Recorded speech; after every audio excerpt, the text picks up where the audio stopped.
Hi. The Ferrari 360 is one of the all-time great road cars. They've built a racing version too, the 360 Challenge.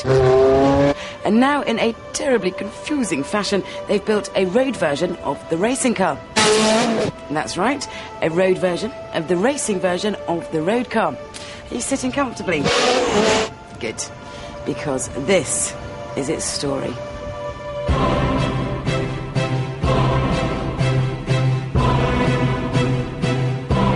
Think of the Challenge Stradale as a 360 GTI, a sportier car with a more direct connection to the track.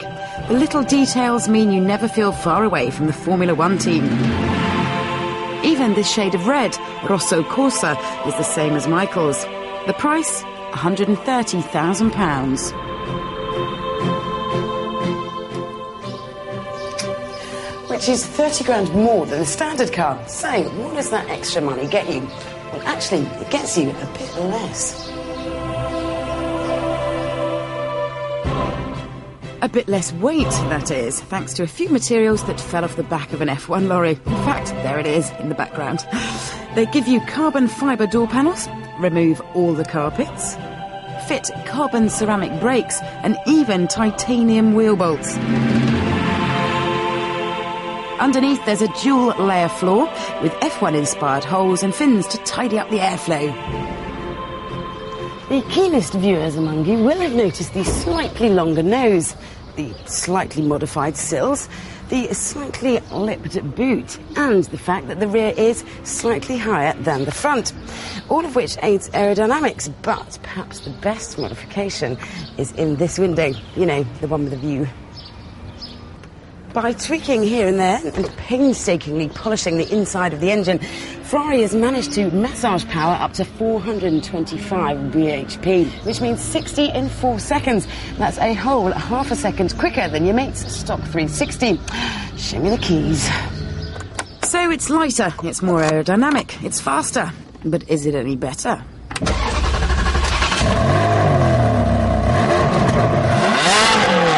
Now, at this point, we normally play one of our favourite disco tunes, but today the music is provided by Ferrari, and the hills are alive with it.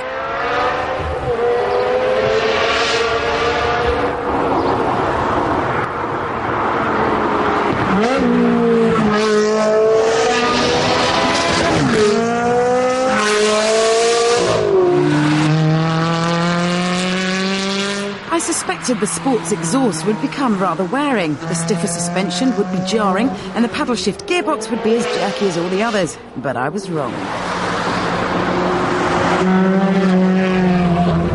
The ride, as expected, is on the harsh side, but only when you go over the worst surfaces. The rest of the time, the suspension and the balance of the car work really well together. So well, in fact, that they often tempt you into corners at very naughty speeds.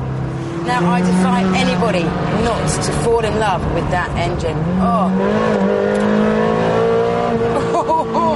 it's just delicious, proper race car stuff. And you end up revving it just for fun.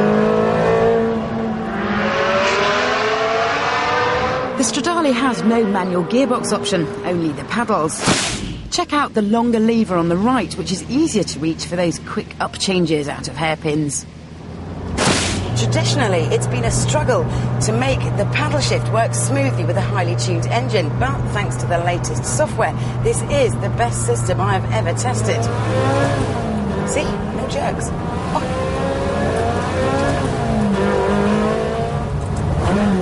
So, there I was, happily playing with my gearbox in the hills around Modena, heading for Ferrari's private test track, when what should appear in my rearview mirror but...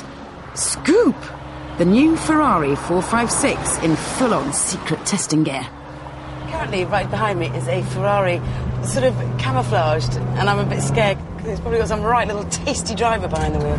Oh, I don't know where he'll be going. Should give him a run for his money. Nothing focuses the mind quite like being chased by a test driver who knows the roads better than you do. This is very secret testing. We shouldn't really be filming. I think he's seen the camera. I think we've lost him, kidder. He cunningly gave us the slip. by turning left. But rest assured we gave chase and can now bring you these exclusive shots of the boot for the very first time anywhere in the world. You saw it here first. Back to the Challenge Stradale and Ferrari's test track. You know you've selected race mode when the sport light comes on. How helpful. Hit launch control for a fast getaway and wait for the call. One go.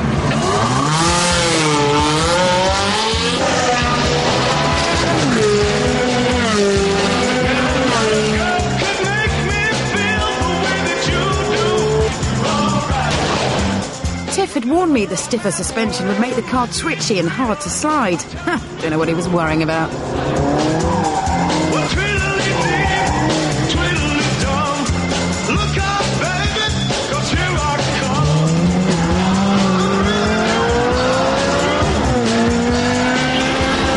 Mission accomplished. To be honest, only dedicated Ferrari race nuts will get value for money from the extra 30 grand over the standard 360. People like Ferrari F1 boss Jean Todt, who asked for the very first one. He also ordered the optional hand-painted stripe that costs a whopping £3,000 on top. Mamma mia. So what we have here is a great way of feeling closer to Ferrari racing and a greater way of telling all the other 11,000 360 owners that you're just that little bit richer. I love it, but unless you've got petrol coursing through your veins, you'll get just as big a thrill from the standard 360.